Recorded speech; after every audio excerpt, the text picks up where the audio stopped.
Hello, everybody. It is time for me to talk about what were my 50 favorite films of 2024. I've been making a list at the end of every year for as long as I can remember, really.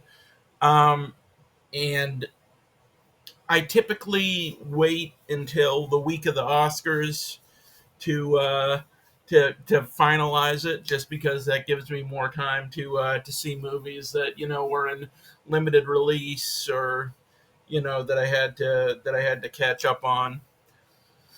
So yeah, let's get into it with first of all some runner ups. I saw something like 83. Let me get you the exact number. I think it was like 83 movies, but let's be scientific about this. um 86 movies, and I got them all organized there. So I mean, 50 movies might sound like a lot, but there were genuinely about, I would say, about 65 movies that I really liked last year. It was a great year for film. So these are the ones that came the closest to making my list, including Rebel Ridge, the new film by Jeremy Saulnier, who did Green Book and Blue Ruin. Um, you got Baby Girl, the new film from the director of Bodies, Bodies, Bodies, which was, not exactly my thing, but great performances by Nicole Kidman and Harris Dickinson, and the interplay they had with each other. It was just really fascinating, the kind of back and forth they had. The Apprentice, the Donald Trump biopic, where it's mostly about him, learning how to be what he would become from Roy Cohn. Um, and yeah, not an enjoyable movie to watch, but an effective movie. Trap, the new incredibly ridiculous movie by M. Night Shyamalan, with a great performance by Josh Hartnett. A lot of it doesn't make like any sense at all, but it's very entertaining. Oddity, really strange horror film about this blind woman who thinks that this guy murdered her sisters, so she sends a creepy doll to his house that might be alive, and she tries to like investigate. Very, very, very weird movie, but good. I enjoyed it. I'm Still Here, the new film by Walter Sayes, those double L's, But it's he's the guy who did Motorcycle Diaries way back when, and Central Station, and this is a really good, really effective little political thriller with a really good performance by Fernanda Torres. I see why she got nominated for the Oscar. Rumors, the new film co-directed by Guy Madden, who's just a really insane filmmaker. I've liked a lot of stuff he's done in the past, and this is just kind of a really funny movie about these diplomats who all they get together for like a summit, and they all get stuck out in the woods, and they meet a giant brain. It's a fun movie. Driveway Dolls, the new film from Ethan Cohen and his wife Trisha Cook. It has a lot of similarities to the Coen brothers goofier stuff, like Raising Arizona, except they take it like way farther, and it's kind of interesting. I wouldn't say it's like high art or anything, but it's an entertaining movie. Uh, in a Violent Nature, which is a slasher film, which is shown from the slasher villain's point of view, which I didn't always think that gimmick enhanced the material. Sometimes I think it's just a guy walking through the woods and it doesn't add that much. But there are moments in this where the concept really comes alive and becomes really effective. And I just think what this is like a really good proof of concept, and that they could, continue iterating on this idea, and we could get something really cool in the future. But this is already a good start. And then finally, The Greatest Night in Pop, which is a really funny documentary about the recording of We Are the World. All right, so let's get into the list proper with number 50, Wallace and Gromit, Vengeance Most Foul. I've been a Wallace and Gromit fan ever since I was a little kid. There isn't much, They had like three short films back in the day, made another one later, and then they had Curse of the Were Rabbit around 2005. And I liked Curse of the Were Rabbit a lot, but it was my least favorite Wallace and Gromit thing so far, just because it felt like there were elements of it that were like studio mandated, that they had to make it kind of bigger and more commercial and more exciting. And Vengeance Most Foul is really just classic Wallace and Gromit. It just feels like one of the old shorts just stretched out to 90 minutes. And while that might sound kind of boring, it's charming as fuck. Like this movie really reminded me why I loved Wallace and Gromit so much in the first place. Number 49 is Here, the most recent film by Robert Zemeckis, who has been very hit or miss lately, done some pretty good stuff and some real bad stuff. But um, I think Here is like the most Robert Zemeckis movie in a really long time. And I know that when I was younger, the sentimentality in it would have really turned me off. But now that I'm a little older and I can appreciate some sentimentality from time to time, it's I think it's a nice movie, and I think the kind of gimmick as it is, because it's all basically one shot that and the people within it change throughout the years. It technically takes place over the course of like millions of years.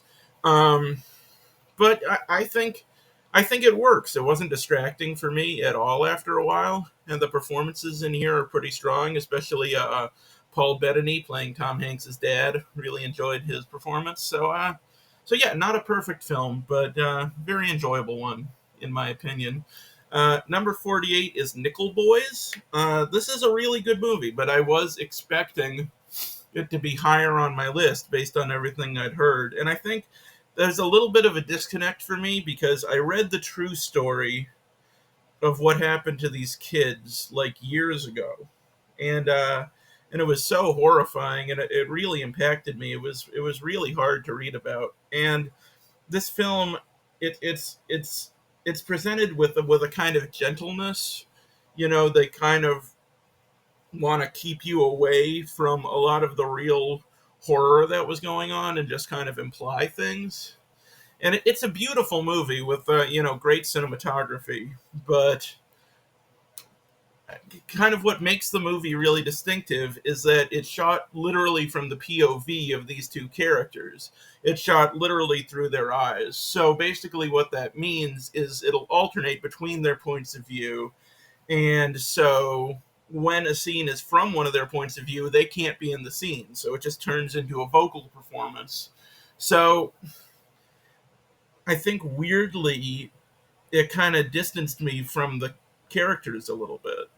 And I think that reluctance to really get into how horrific this all was, I understand why they did it, but watching this movie did not have nearly the impact on me that just reading the true story did. But still, I mean, it's a gorgeous movie. I'm really glad I saw it, and I was kind of blown away with it on a technical level. Number 47 is The Last Showgirl. This is kind of a very depressing movie about just living in denial and like delusions of grandeur. Kind of, um, I don't want to say wasting your life. That sounds harsh, but it's about making excuses for yourself. Which is something I have experience with. But it's a very naturalistic film. Like Pamela Anderson is truly like fantastic in this movie. And also a great performance by Dave Bautista as kind of the stage manager of their show, which is shutting down. And it's just it's not a film that's very plot driven. It's more of like a slice of life kind of thing. But the acting from the entire ensemble cast really makes it worth watching.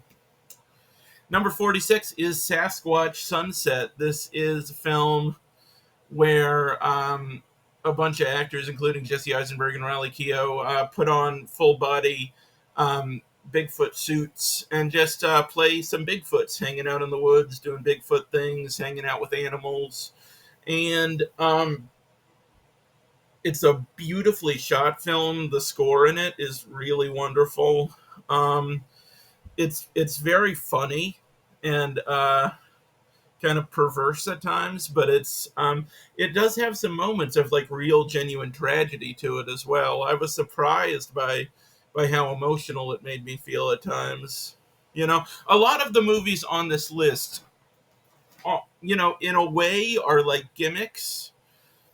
They have like a gimmick as part of their central conceit, but if a gimmick fucking works, if it's effective at what it's trying to do, I think there's absolutely nothing wrong with that. And I think this is a great example of that. Number 45 is The Girl with a Needle. I saw this very recently, and it was incredibly depressing and upsetting and hard to watch. The trailer made this look like kind of like a surreal horror film, kind of like, with like an Eraserhead vibe. And I mean, it's horrific, but not in the way that I was expecting. Yeah, this is a really good movie, but just know before you watch it that it's gonna fuck up your day. I wish I'd known that going in. Number 44 is Terrifier 3. This is just a really creative, really fun slasher film. As the Terrifier movies have gone on, the lore has gotten, more complex and kind of fascinating and outlandish. And it continues to grow in insanity in a similar way to like the John Wick films, where the first film is like very simple, just kind of introducing you to the character and what he's about, and then they start adding all these rules on top of it, and it just makes everything so much stranger and more unique, and for me, a lot more fun. So I didn't like this film quite as much as Terrifier 2, but it's very close, and I can't wait to see where the series goes.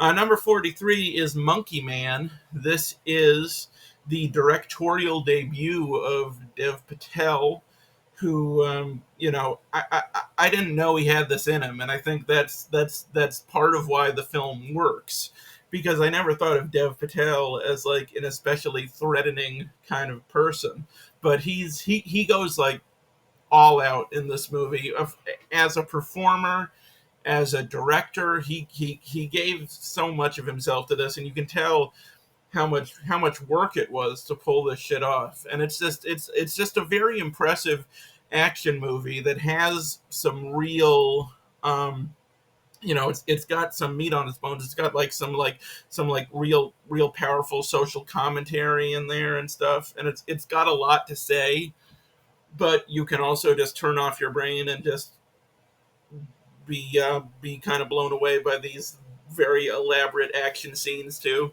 It's a really fun film, I think, and I'm looking forward to seeing what else he does as a director. Number 42 is Between the Temples, which is a really nice comedy with Jason Schwartzman and Carol Kane. Really good script, and just the dynamic between the two of them is really fun to watch. It's just a movie that'll just make you happy. It's a nice film, and it's very funny. It's one of the funnier films I saw last year, and maybe the best performance I've ever seen Carol Kane give. So that's cool. Number 41 is Kinds of Kindness. This is the new movie from Yorgos Lanthimos, who has been like super prolific lately, which I've been loving. Um, and this is much more The Favorite and Poor Things were both written by this great screenwriter named Tony McNamara. This film is kind of going back more to the feel of The Lobster and The Killing of a Sacred Deer, which is, it's those movies make you uncomfortable. They're not easy to watch, and they're very funny, but it's the kind of humor where you like feel bad as you're laughing. You're like, should I be laughing at that? So this is, to me, it's not on the level of his last couple of films, but it's still really wonderful and creative and funny, and just,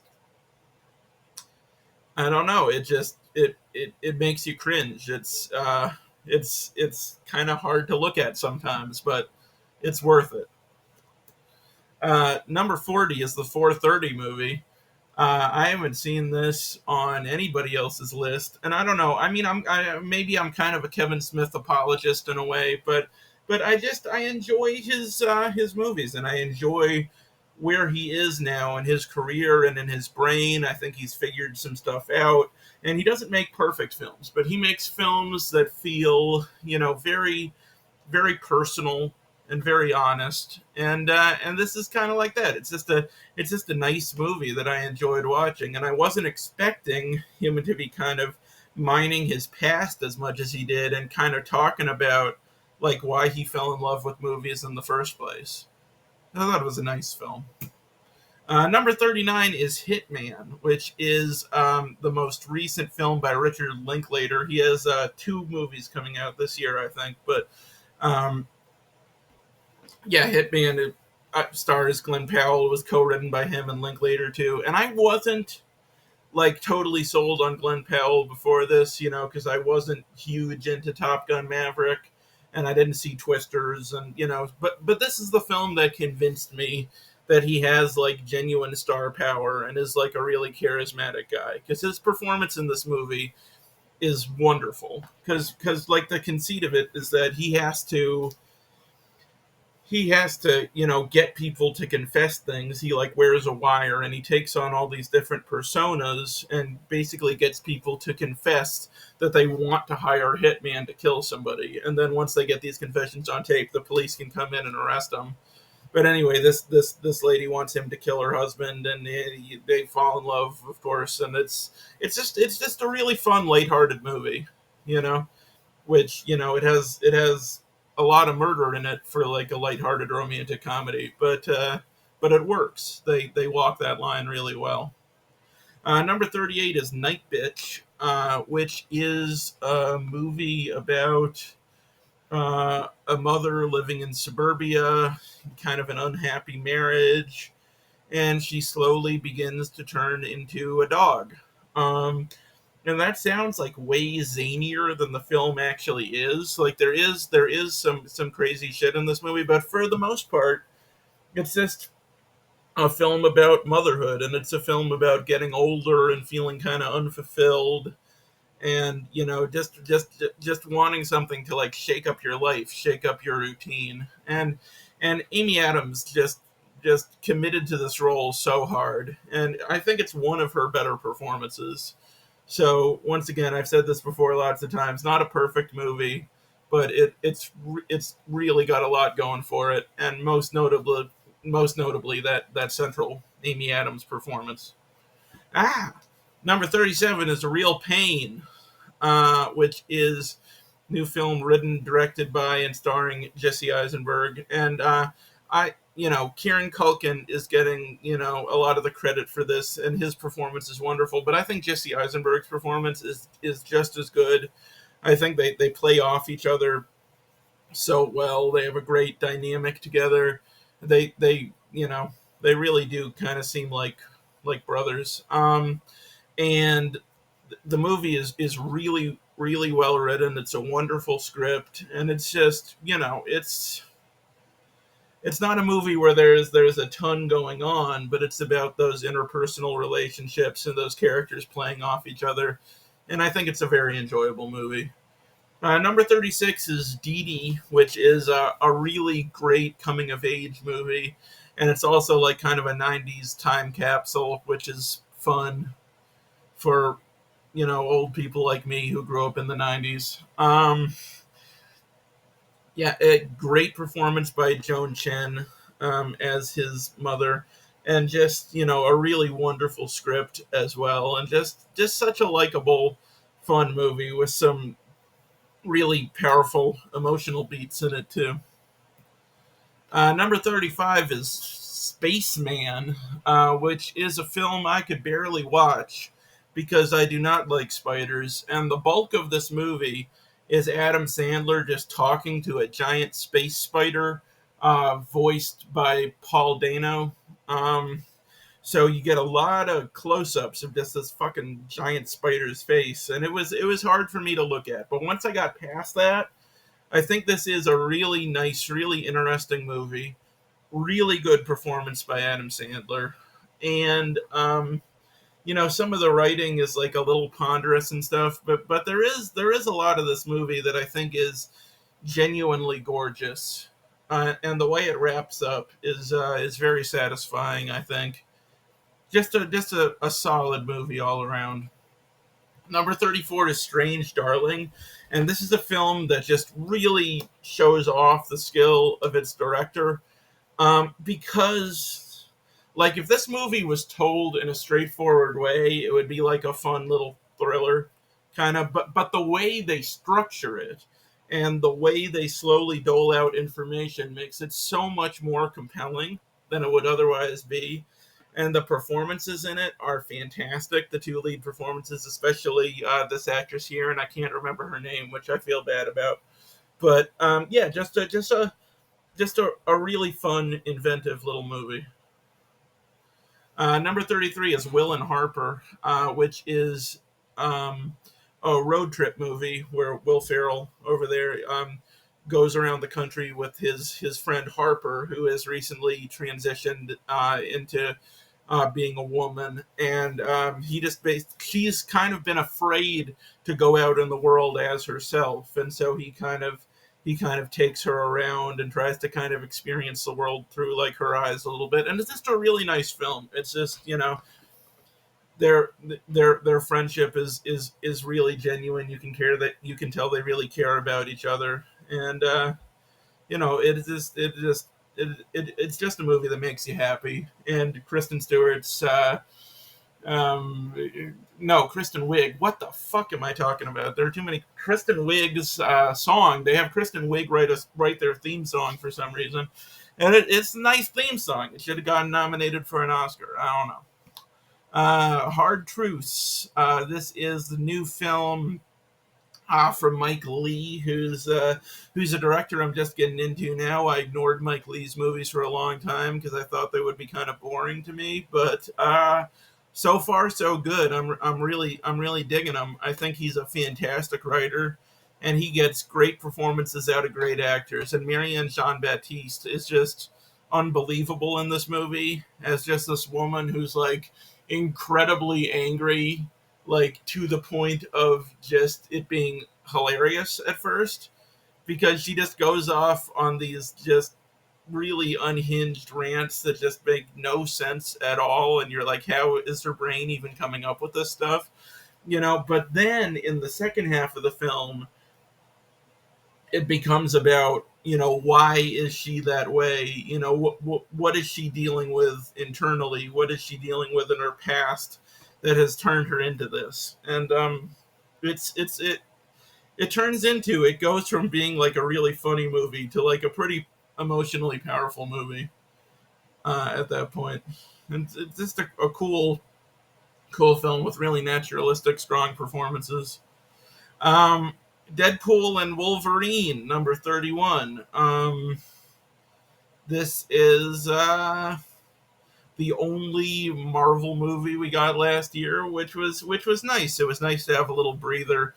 And this film, it feels more like a Deadpool movie than a Marvel movie. But you know, if you've seen these movies, you kind of know what to expect. It's full of Easter eggs and cameos and ridiculous shit, and it's just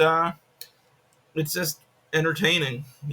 It's and I'll also say there is like some emotional grounding in this movie, mostly through Hugh Jackman, because I mean, the last time we saw Wolverine, it was at the end of Logan, which was like a surprisingly tragic movie. And this movie doesn't just like hard reboot from Logan and just be like everything's goofy now. You know, it's like Wolverine is really dealing with some shit in this movie, and Hugh Jackman really delivers a wonderful performance. And you know, if you don't know some of the characters who show up in this movie, you know, don't look it up because I mean, it made me happy. Number 30 is Woman of the Hour, the directorial debut of Anna Kendrick, who also stars in the movie, and it's about two characters who meet on the show The Dating Game. Um, One of them is you know, the dating game is like, it's like you're like a contestant. You talk to three men behind a wall, and you pick the one who answers your questions in the way that you like best. And so basically, she's the woman who's choosing between these guys, and one of those guys is a serial killer, um, who's just a really terrifying person. And at first, you know, I was just like, you know, it felt weird to me that they were alternating between this like really impactful true crime movie and this much smaller scale movie with Anna Kendrick's character, where she's just kind of trying to navigate daily life. And but the way they juxtapose those two stories, and when they finally come together, they're able to make a lot of really salient points, and it gives the movie a lot more depth than it otherwise would have had. And I just think it's a really strong film from a writing and acting perspective, and I look forward to seeing what else she does in the future as a director. Number 29 is Maxine. This is the final film in the X trilogy, which was previously X and Pearl, all three films directed by Ty West, and starring Mia Goth with just incredible performances. And this is no different. She's unbelievable in this movie. Um, and I know that this is commonly considered like the weakest of the trilogy, but I honestly think it's just because the Ty West really took a hard turn with this one. Like, I don't think of this movie as a horror film. I mean, it definitely has a horror influence, like a giallo influence to it, but I think it's more of kind of like a neo noir kind of. I mean, you know, it's more, you know, it has like Kevin Bacon in there playing like this asshole private eye character who's like, he's like such a trope, but he's so much fun to watch.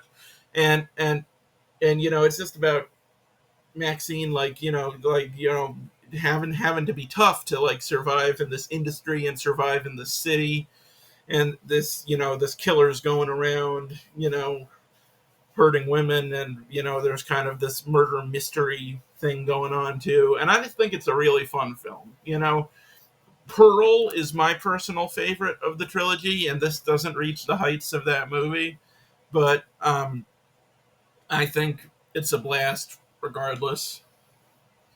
Thoroughly enjoyed it.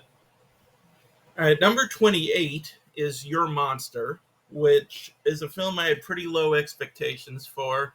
You know, it's just basically, it's a romantic comedy, except the guy is a scary monster man. So I was basically expecting a riff on Beauty and the Beast, and you know, it's like, you know, love is about what's inside, not what's outside, and all that stuff.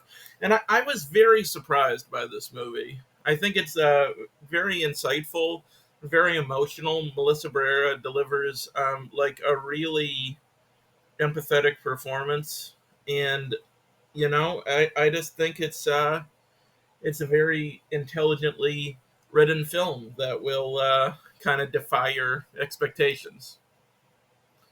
Number 27 is Saturday Night. I know this was going to be a big Oscar contender at one point, and it just kind of fell to the wayside. And I don't really know why, because I think this is a beautifully executed movie. I mean, there were so many ways this could have gone wrong. So many of these characters are like such iconic people that if the performances were off, it would have been so distracting. But they really nail it. Like the entire ensemble cast, like whether they're playing these super famous, recognizable people or not, like everybody really delivers. Um, God, I can't remember his name, but the the same actor plays Jim Henson and Andy Kaufman. He was on that show I don't watch with Kieran Culkin and Brian Cox, the one about the rich people who are mean. Succession, that's what it's called.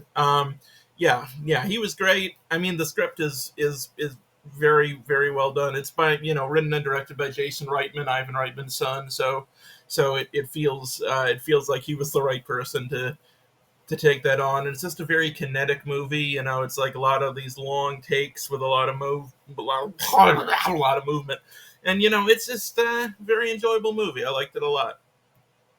Number 26 is a film I've heard like nobody talking about for whatever reason. It's Wildcat, directed by Ethan Hawke, and I really wanted to see this because Ethan Hawke's last movie, which was also a biopic, was called Blaze, about the singer-songwriter Blaze Foley. And that movie really blew me away. And this time he was writing about somebody whose work I actually knew and really enjoyed, Flannery O'Connor, who's one of my favorite writers. And I just think this movie is really well acted, really, really creative, and just it's made with a level of care and intelligence that I think it really lives up to its pedigree. Because when you have such a great writer, you want a great movie to match that. And I think Ethan Hawke and his and Maya, his daughter, I think they did a fantastic job with this movie. Number 25 is The Brutalist, which I just saw very recently. I had a weird experience with this movie where for about the first 3 hours, I was like, this is good, but I'm not sure this needed to be like a 3.5 hour epic. And I'm still not totally sure of that. But I will say, like, the last 5 minutes of this movie recontextualized it in a way where I was like, okay, that movie was worth watching. It's one of those endings where like everything that came before, it just makes more sense and is more impactful. You know, um, and the acting in this is wonderful, of course, by Adrian Brody, by Guy Pearce, by Felicity Jones, who delivers the best performance I've ever seen her give. She's really fantastic in this. Yeah, she doesn't show up for the first half of the movie. You really only see her after the intermission. But yeah, I mean, it's just a really well made movie, beautiful cinematography, great music. But, would I recommend it to somebody else? Very reservedly. I mean, it's a 3.5 hour movie about architecture. And, you know, there weren't any points where I was like, oh, this is a bad scene, or I would have cut this scene out. But I do think if the director had shown a little more restraint, I mean, there's a certain amount of ego going on here. He wanted to make like a great American epic, you know, and he did that, and I respect that. I respect the crazy amount of work that went into this, but it's probably not something I'll ever watch again, so it can't be that high. Number 24 is Stop Motion, which was another movie that really surprised me. I was expecting this to be just like a fun little horror movie about, because it's got it's about this woman who's creating a movie with stop motion animation, and it turns out that either the movie she's making is essentially haunted, or she's going a little crazy, or both. And it sounds like kind of a goofy premise, but this is a very dark, very upsetting movie. I found it surprisingly hard to watch, but if you're willing to put up with that, it's worth it. It's a strong film that really gets under your skin, and that blending of stop motion and real life is very well done. Number 23 is another movie that I saw super recently, Red Rooms. It's interesting. I think the last movie, this movie, and the next movie, I think it's three in a row that are Shutter or original movies. Or is this a Shutter? I don't know. I saw it on Shutter. Regardless, Shutter is doing great stuff, whether they're original movies or distributing movies. They've really been leveling up their game and doing some really cool stuff. Um, so I would continue to watch them in the future. I think they're going to become more of a presence as the years go on. They're on a really good trajectory. But Red Rooms is a really fascinating movie, mostly because of this actress here, her central performance. Because basically the intrigue of the film is trying to figure out what's going on in her brain. Like she just acts in this very strange way, and you're trying to figure out like what are her motives. What's she trying to accomplish? How does she really feel about all of this stuff? Because basically, it's about um, red rooms are these kind of mythologized spaces on the dark web where you can see people committing these awful crimes, and this man is on trial for killing these girls and filming it for like a snuff film. And so she is like obsessively following this trial and showing up at the court all day and doing all of this research.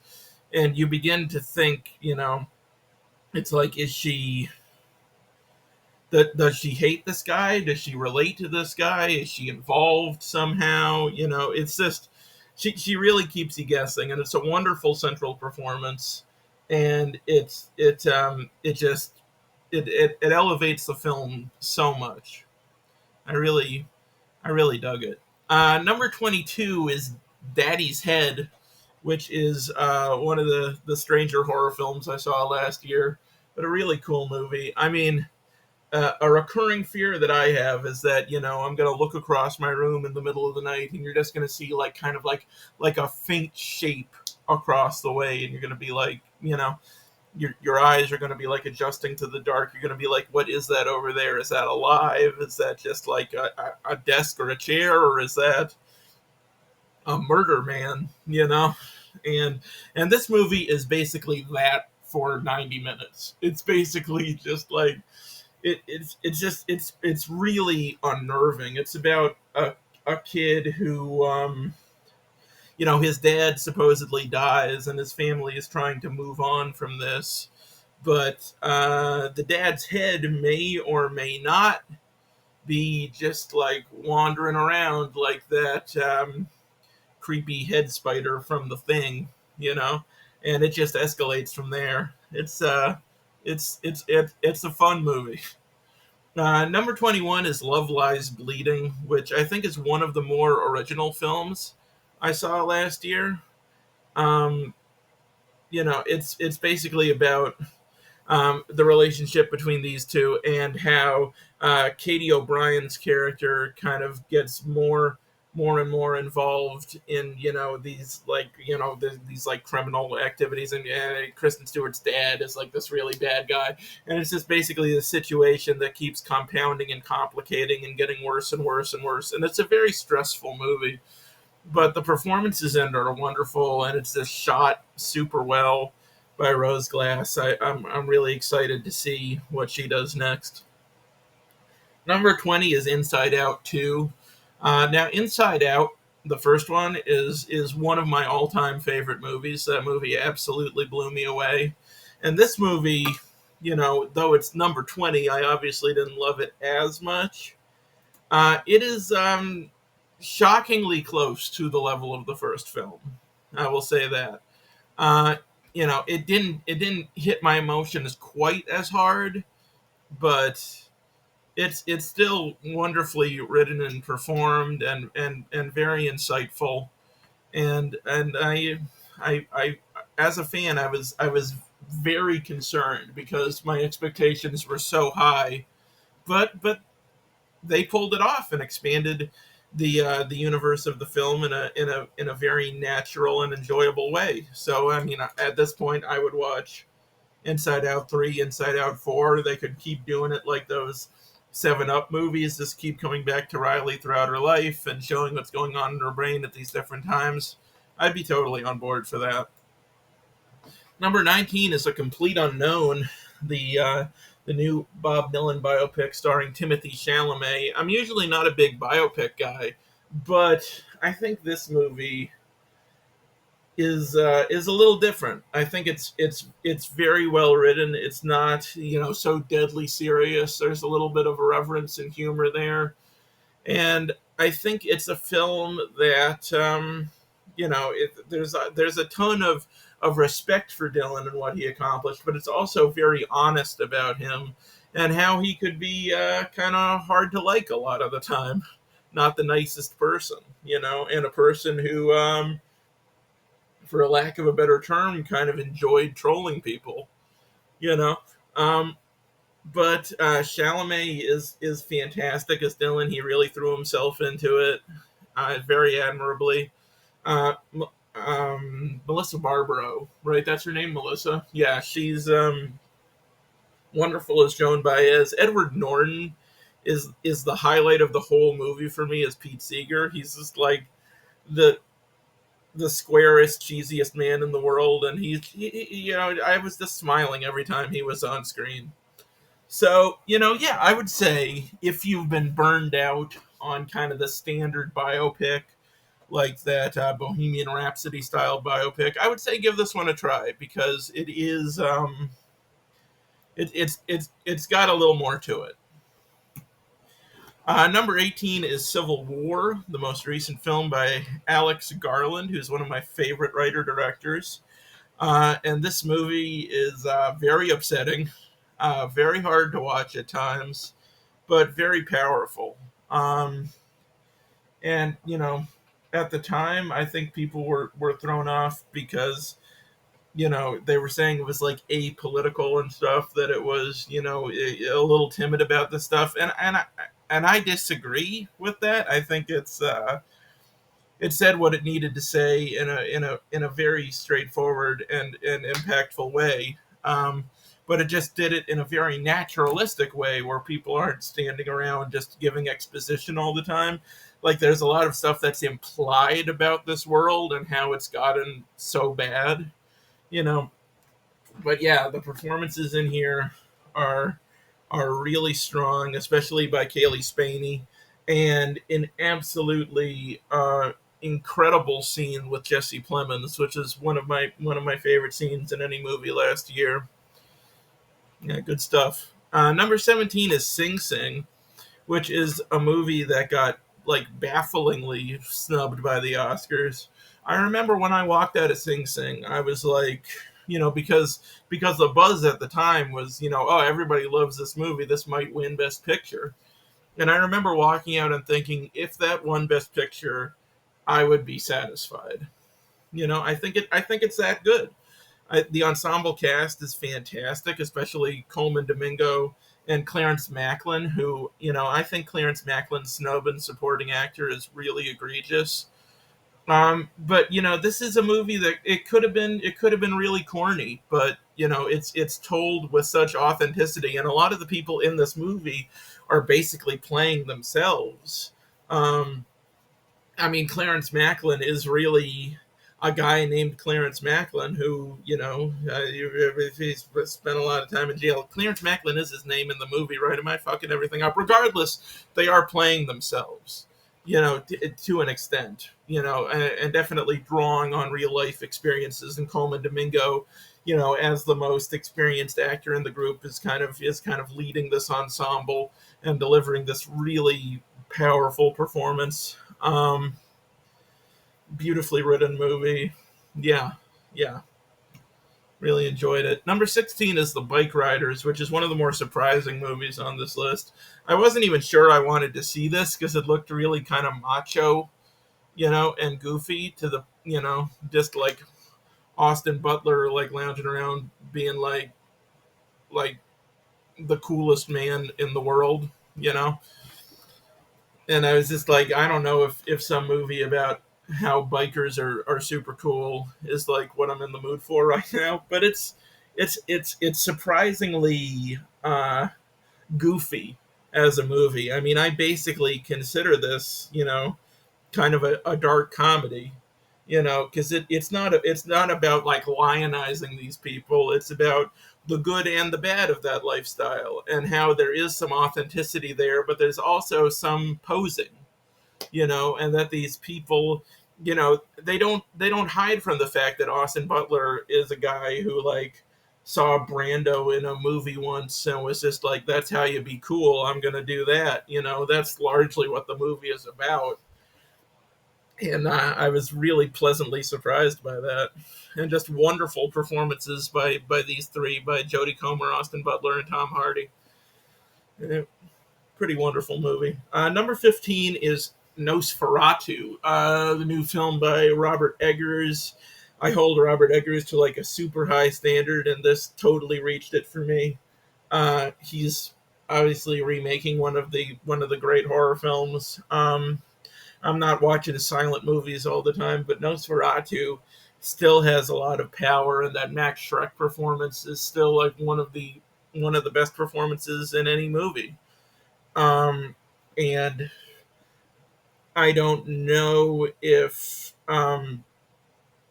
Alexander Skarsgård, is that the Skarsgård that's in this? There are so many fucking Skarsgårds. No, it's Bill. It's Bill Skarsgård.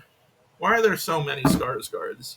Yeah, but he's fantastic in this as Nosferatu. He's the look of the character. I'm glad they hit it because it was really fun to discover as the movie goes on, and like his voice and his whole persona. It's like a really transformative performance. But there is something kind of human and aching in it that and Lily Rose Depp is wonderful in the lead as this woman who has kind of this like psychic connection between her and this horrifying vampire monster man.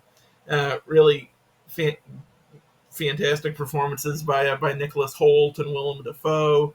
It's just a really fun, creepy, good time with an awesome script. Robert Eggers has this amazing ear for writing period dialogue. Nobody can do it better than him. So I was uh, I was very impressed with that movie. Number 14 is Alien Romulus, which was a pretty big surprise. I am a big fan of the Alien franchise, but it is, an incredibly inconsistent franchise. Really, the only film in it that I love, like, unreservedly is the first one. And then from there, I think all the films have really good things about them and some unfortunate things about them. So this would be my second favorite Alien movie ever. This is directed by Fede Alvarez, who did the Evil Dead reboot and Don't Breathe, and he's just a wonderful filmmaker who brings so much energy and tension to his movies. And this movie really brings back the horror element of Alien, which had been really missing in recent years, and just makes it more of the first film is just really visceral and claustrophobic, and the alien is so intimidating. And this movie just brings back, everything that made the first film wonderful while really expanding the scope of everything. Like, what I don't really like about Aliens is that they wanted to raise the stakes and make it more of an action movie, and I get that, but they had to like depower the alien to do that. They just have aliens getting like mowed down by turrets and stuff. And this film is able to make something bigger while still making the alien seem scary and basically unkillable. And it's a really good time. Number 13 is Dune Part 2, which is, I would say the best Dune movie ever made. Um, Definitely better than the original one from the '80s, and I would say it does improve upon Denis Villeneuve's first film. Um, the journey that Chalamet's Paul Atreides goes on this movie really took me by surprise. It was really effective. Chalamet is fucking scary in this movie, which I didn't know he could ever be like an intimidating presence, but he really does that whole going mad with power thing like super well. And you have all these great new characters coming in. You got Austin Butler absolutely killing it as kind of our primary villain this time around. And you got, Christopher Walken, which no franchise has been worsened by adding Christopher Walken. And you've got, surprisingly, Javier Bardem doing some great comic relief, which sometimes comic relief in a film of this scope can be like really annoying, but they pulled off that balance beautifully. Yeah, and this is just it's everything that made the first film great, but just on an even bigger canvas with even more memorable characters, and I love it. I can't wait for part three. Number 12 is The Wild Robot, which I hate to admit it, but this is a movie I was really cynical about when it came out. I kept hearing it was good, but I saw the trailer and I was just like, okay, the robot is gonna learn about motherhood from the cute little bird. Like it seemed like something I'd seen before and something that would be, kind of cloying, kind of play on your emotions in a really obvious way. And like I'll be fucked if when I finally watched this, I cared so much about this robot and this goose and this fucking the fox in this movie has a better character arc than I've seen in like a lot of like really serious art house movies. Like I love this fox. I love the emotional journey it went on, and I mean this movie is just so well done in every capacity, from the writing to the voice acting to the music, and it's full of moments that'll really catch you off guard. Like it tells a story that you've maybe seen before, but in a really fresh and unique way, and I liked it about 1,000 times more than I was expecting to. Number 11 is My Old Ass, which is another film I had pretty low expectations for based on the trailer. It just kind of looked like a movie where these two are the same person. So the one on the right is the younger kind of teenage version of this character, and then Aubrey Plaza plays the older version of this character who she meets and who gives her like life advice and stuff. And it seemed like a nice coming of age movie, but nothing terribly interesting. And this movie is very deceptive. It's really not what I expected it to be, and it's a lot more emotional than I saw coming. Near the end, it really starts to get to you, but it's only able to do that because it really wins you over with the likability of these characters. Like Maisie Stella, she's done like some TV, but this is her first film performance, and she's fantastic in this movie.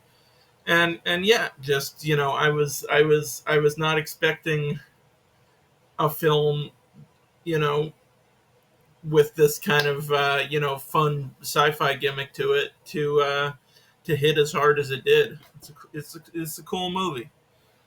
But now we're getting into my top 10, and number 10 is Late Night with the Devil. I guess Late Night with the Devil is a found footage movie, but if you have any reservations about that, if you're not a big found footage person, you should definitely still give this a try. What this basically is it's like part fake documentary, part just supposedly unearthed footage from this unaired episode of this late night talk show where this talk show host played like incredibly well by David Dalsmachian, I think is how you pronounce his last name. This is easily the best performance he's ever given. He's fantastic in this. He's basically interviewing this girl who's supposedly been possessed by a demon, and he doesn't believe in any of this stuff, and by the end of the night, he definitely does. And there's so much about this movie, that's like, genre thrills, but there's also so much of it that's subtle and implied. And it's just, I wasn't ready to leave this universe when the movie was over. Uh, it's a really cool, inventive film. Number nine is Furiosa. Uh, Sadly, probably the last Mad Max film that George Miller will ever get to make, because this movie bombed at the box office, which made me really sad, because I loved getting to come back to this world. I thought that George Miller absolutely nailed it in terms of the aesthetic. It's like he really took things to another level with Fury Road, and I wouldn't say this film is better, but I would say it's pretty much on par with that movie. Um, it's really funny. It's really exciting. There are some amazing vehicular combat kind of sections in it. It's like a shocking amount of it is practical. Anya Taylor Joy is fantastic in the lead. She has almost no dialogue, and she conveys so much just with her face and her physicality, and she really kills it. And Chris Hemsworth is really fun as the villain in the movie. And yeah, I mean, I just wish this movie had gotten the respect it deserved, and that we could get Mad Max: The Wasteland, but it's not looking like it. So we got to treasure what we have, and I do absolutely treasure this film. I think it is an incredibly worthy addition to this franchise. Number eight is Flow, and like, talk about a movie I wasn't expecting much from. I just thought this was going to be like a pretty movie about a cat floating down a river, and it's a lot more than that.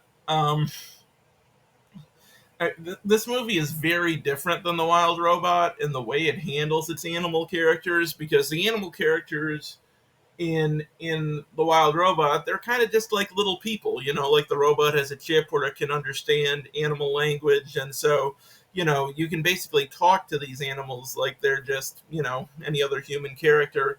In Flow, the animals really act like animals, and that just, there are scenes in this where it just rips your heart out, where it's like the water is rising, and all this cat can do is just like stare out at the distance and just meow forlornly.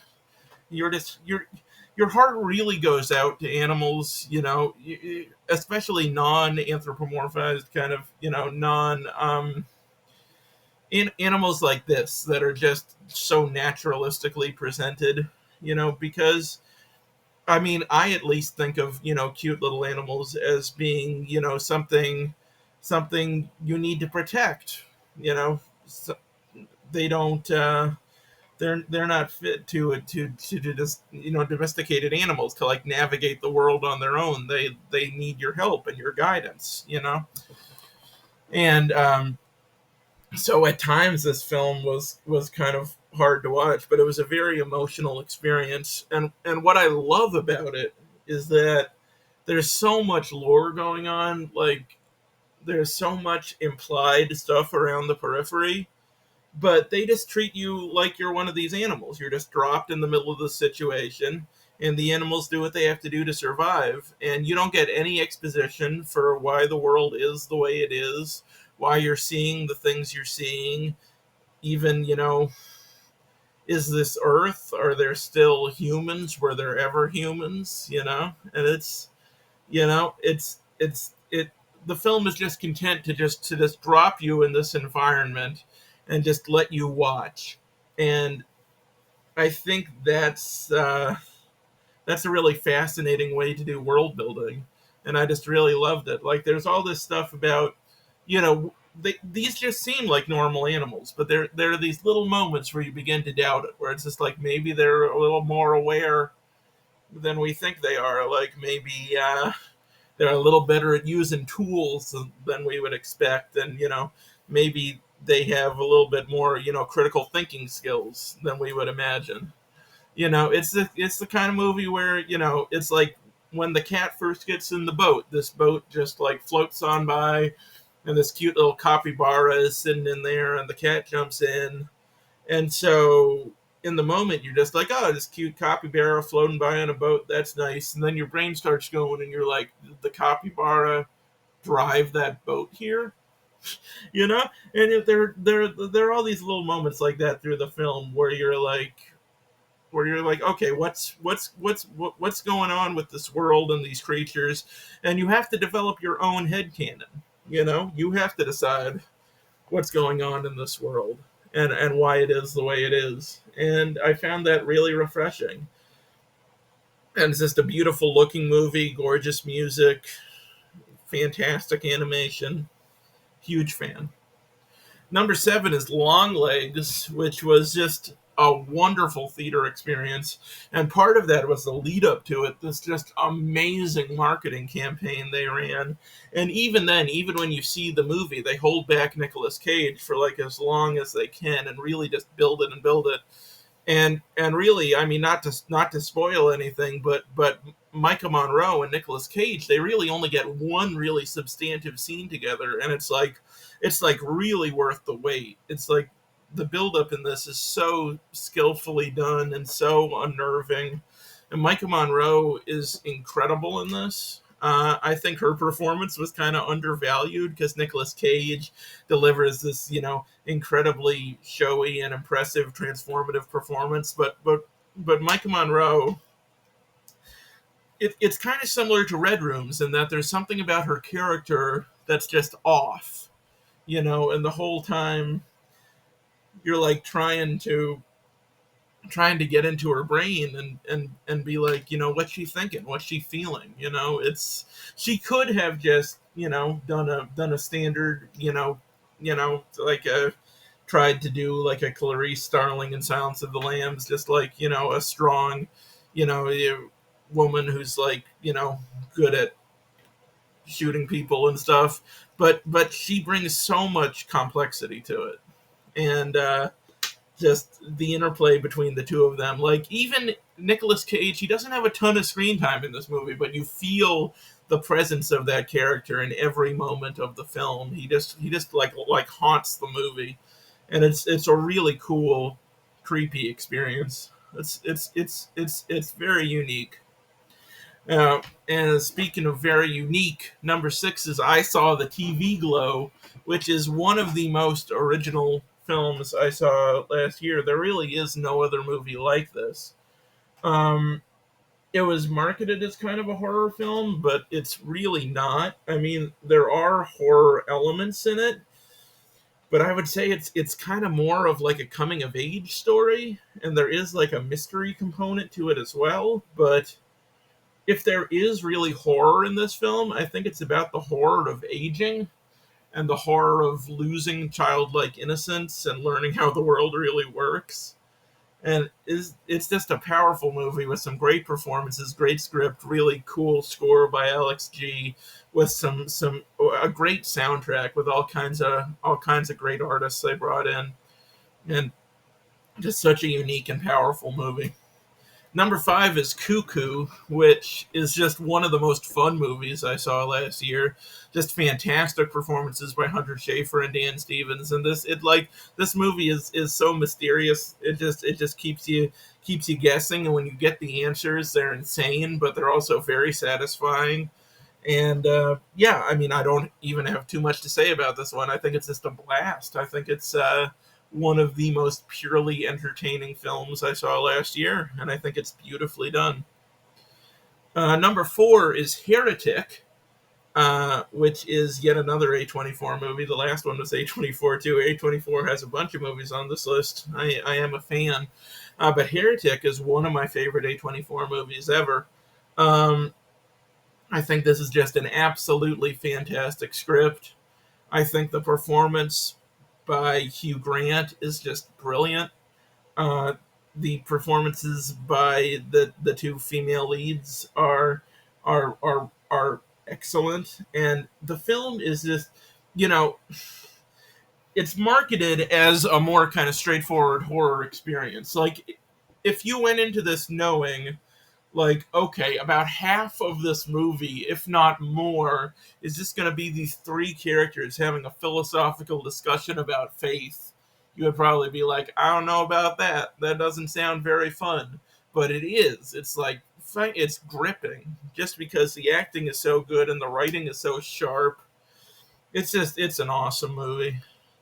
Number three is A Different Man, which is just one of the most complex movies I saw last year. It's just working on so many levels all at once. Like, like I was just struck in this one scene by it's just like, level upon level upon level of reality.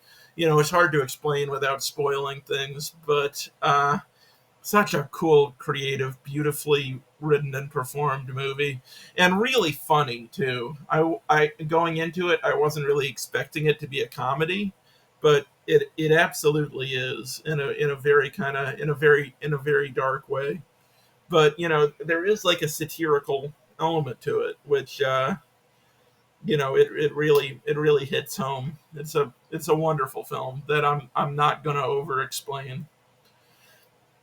Number two is Honora, which a lot of people kind of consider this to be the film of the year, and I totally understand why. It may well win Best Picture at the Oscars tomorrow. I'm expecting that it will, and I think it deserves to. I think this is a beautifully made movie from a writing standpoint, from a filmmaking standpoint, a wonderful ensemble cast, and just such a likable movie. Like you so feel for Mikey Madison's character and what she's going through, and I think Yura Borisov's character is a big part of what makes the movie special. Because at first you think he's just going to be like a likable sidekick.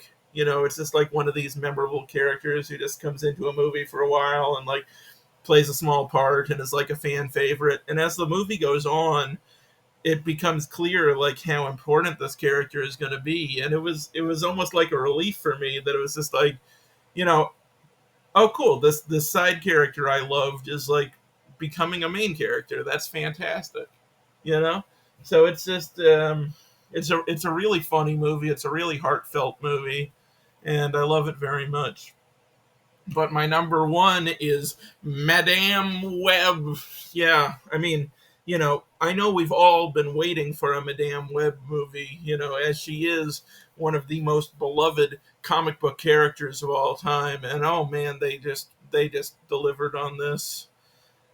God, I just loved how incomprehensible it all was, and how disorienting the editing was, how hard it was to figure out people's motivations and the reasons for doing what they're doing, and why anything means anything ever, and why we should care. It just involves you in this web. I get why they called it that, because it is this web of causality where you're just you just don't know where to look next, because you're trying to process all of this disparate information. And it's just it's really just a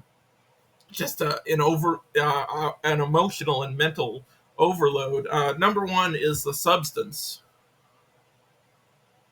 um Yeah, it's The Substance. The Substance just absolutely blew me away in every possible way. Just from the filmmaking to the technical aspects of it, this gorgeous cinematography, and these incredibly committed performances by Demi Moore and Margaret Qualley, and even Dennis Quaid. Dennis Quaid doesn't get enough credit for like how gross he allows himself to be in this movie. Like all three of these performers, there's like no vanity in this. Like if they'd held back even a little bit, this movie wouldn't have worked. But they just totally committed to this, and it just made me so happy, because you have all of these people just giving everything to this insane concept and this ridiculous movie that has a lot of really important stuff to say. And it's just I wasn't expecting to like it much. Like, I've never been a big body horror guy, and it is gross, which is why I'm hesitant to recommend it to a lot of people. But if you can put up with that, if you can put up with the gore, this is like one of the most insightful and creative movies of the year. And I think it's a triumph on every single level, and it is definitely the film from this year I will return to the most often and the most excitedly, and that's why it's my number one. So, Substance. All right. And now we are going to move into the Me Awards, which are the film awards where I'm the only one who's voting for the awards. This is another thing that I've been doing for years. It's one of the nerdier things I do, but I really enjoy it. And now, quickly, I'm going to share it with you. This is the only picture of me I had on my computer. This is from the middle of the pandemic. I was going through some stuff. That's not important right now. Anyway, let's get to the nominees. Oh, and let me just say, there was no template for this, so I had to build and position all of this myself. So it's a complete fucking mess. But that's okay. We're just having fun. First up, we got Best Original Screenplay, for which I have nominated Sean Baker for Honora, Scott Beck and Brian Woods for Heretic, Coralie Farge for The Substance, Mike Lee for Hard Truce, and Aaron Schimberg for A Different Man. And the winner of this very legitimate award is Scott Beck and Brian Woods, Heretic. Yeah. All right. Best Adapted Screenplay. Clint Bentley and Greg Quidar for Sing Sing. Robert Eggers for Nosferatu. Richard Linklater and Glenn Powell for Hitman. James Mangold and Jay Cox for A Complete Unknown. And Jeff Nichols for The Bike Riders. And the winner is James Mangold and Jay Cox for A Complete Unknown. Mostly for that scene where Pete Seeger says, Bob, have I ever told you the parable of the Teaspoon Brigade? And also that scene where Johnny Cash gets really drunk and offers Bob Dylan a combo. No, it's not. It's a bugle. He offers him a bugle. Bugle? It's fucking great. Best cinematography. We got Lol Crawley. I guess this guy's name is just Lol. I can't think of any other way to pronounce it. Lol Crawley for The Brutalist. Simon Dugan for Furiosa. Michael Dymick for The Girl with the Needle. Jomo Frey for Nickel Boys. And Mike Goulakis for Sasquatch Sunset. And winner is Jomo Frey for Nickel Boys. Yay, Nickel Boys. All right. Everybody's going crazy for that one. Best Editing. Sean Baker for Honora, Colin Cairns and Cameron Cairns for Late Night with the Devil, Elliot Knappman and Margaret Sixel for Furiosa, Nicholas Monsauer for Nickel Boys, and Joe Walker for Dune Part 2. The winner is Sean Baker for Honora. Yeah. Whoa. Gotta back up my file there. It's a short audio clip. All right. Best Score. Daniel Bloomberg for The Brutalist, Alex G for I Saw the TV Glow, The Octopus Project for Sasquatch Sunset, Gintz Zilbalodis for Flow, and Zilgi for Longlegs. The winner is The Octopus Project, Sasquatch Sunset. I know you haven't heard that score, so because nobody has. So check it out. It's fantastic. Best Animal Performance of the Year. The nominees are Delta the Dog in Daddy's Head, Jean-Claude the Dog in Fall Guy, Nico and Schnitzel the Cats in A Quiet Place Day One, Peggy the Dog in Deadpool and Wolverine, and Rocco the Dog in Arcadian. I should say I wasn't able to find pictures of the dogs in Daddy's Head and Arcadian, so these are not the dog, just to be clear. And the winner is Peggy the Dog, Dog Pool. Adorable. All right. Best Supporting Actress. Nominees are Joan Chen for Dee Dee, Trine Dyerholm for The Girl with a Needle, Felicity Jones for The Brutalist, Carol Kane for Between the Temples, and Margaret Qualley for The Substance. And the winner it's Margaret Qualley for The Substance. Yay. All right, back up my audio file here. I cannot believe she didn't get an Oscar nomination. Fucking insane. All right, supporting actor: Yura Borisov for Enora, Austin Butler for Dune Part 2, Kieran Culkin for A Real Pain, Clarence Macklin for Sing Sing, I Can Speak, and Edward Norton for A Complete Unknown. And the winner is. It's Edward Norton! Yeah! Hooray! I wish he'd win the Oscar too, but he won't. Best Actress, we got Amy Adams for Night Bitch, Pamela Anderson for The Last Showgirl, Marianne Jean-Baptiste for Hard Truce, Mikey Madison for Enora, and Demi Moore for The Substance. The winner is Demi Moore, who very well might win the Oscar tomorrow. I really hope so. I'm rooting for her. Incredible. Best Actor, got Adrian Brody for The Brutalist, Timothy Chalamet for A Complete Unknown, Coleman Domingo for Sing Sing, Hugh Grant for Heretic, and Sebastian Stan for A Different Man. And the winner, I think this one will be an upset, is Sebastian Stan. Yeah, such a complex performance. It's so funny and so tragic all at once. He really has to do a lot in that movie, and he really rose to the challenge.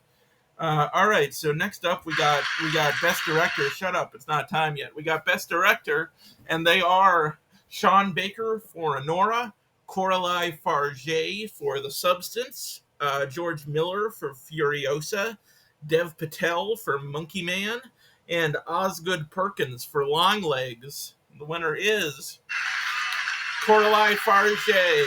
Yeah. And kind of anticlimactically, our Best Picture nominees are just the top 5 movies on my list. So they are Enora, Cuckoo, A Different Man, Heretic, and The Substance. And the winner is, of course, The Substance. Yeah.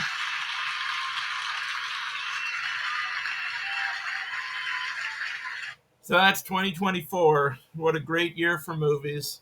2025 has already been pretty good. I'm already about 5 or 6 movies into my list, and I'm really excited to see where this year goes. But I thought 2024 was an excellent year for film, one of the best in recent memory, and I hope to see just as many films this year, if not more. So thank you for watching this for like 90 minutes if you did, and see you down the road.